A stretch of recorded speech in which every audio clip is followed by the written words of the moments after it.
Hello everyone. Today I want to take you to Psalm 121, a song of ascent. It is one of 15 psalms that were written and recited when people made their way up to the city of Jerusalem, which was one of the higher places in Palestine. People understood as they sang this song or recited this psalm together that they were actually ascending spiritually if they applied the messages that are within them. This particular psalm begins with a question. I lift up my eyes to the hills. Where does my help come from? And the answer is, my help comes from the Lord, the maker of heaven and earth. Now, most of us that have been around Christian circles understand the answer. We could give the answer. Where does my help come from? Well, my help comes from the Lord. My help comes from the Savior. My help comes from my counselor. My help comes from the word of the Lord. My help comes from the Lord, the maker of heaven and earth. But the psalmist is not just interested in understanding the content, getting the right answer here, where does my help come from? The way he starts the psalm leads me to conclude that he's asking for us to evaluate where our help comes from. Really, where does our help come from? I want to explain the scene that the psalmist would have known as he writes these words. This man was a man who was living in the Middle East centuries ago.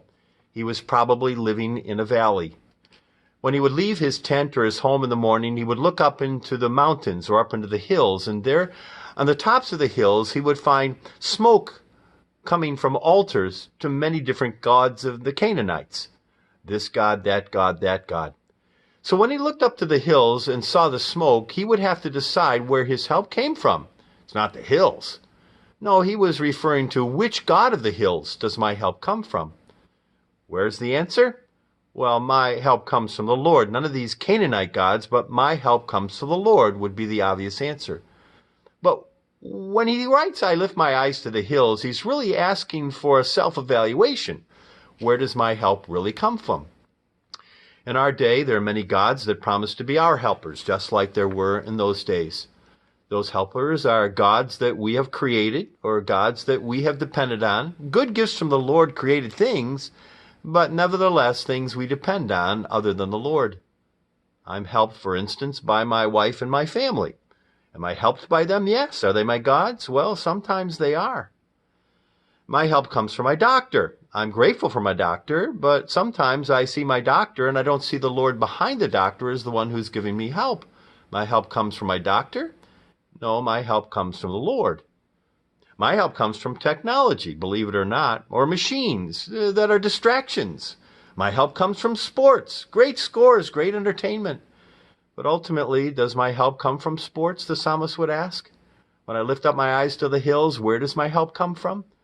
Well, all too often I would say it comes from created things, things other than God. I don't see God behind the created things. And it is that evaluation that he is encouraging us to make. I need to lift my eyes to the hills. I need a real helper. I need my helper to be the Lord, the maker of heaven and earth. When I don't do that, I find myself at the end of the day hanging on to an idol and consequently full of anxiety and discontentment. We can all come up with a pretty good list of things that we get helped by right now. We watch the news and we hear injustice, senseless killings and senseless looting. A thinking person should be angry with that. Righteous anger, I call that. When such thoughts come, I need the help of the Lord that my righteous anger doesn't turn into something that is very unrighteous. I may take matters into my hands. I may become bitter. Or worst of all, I may become an agent of injustice myself if I don't keep track of who my God is and who my helper is. I needed the help of the Lord in these uncertain days, when I'm left with anxiety and discontent, worry over things that could happen or things that have happened and how I resolve them. I may say, the Lord is my shepherd, I shall not want, but the reality is I do constantly want because the Lord is not the one that I put in the place of being my shepherd. I know who my shepherd should be. I know what the answer should be. My help comes from the Lord.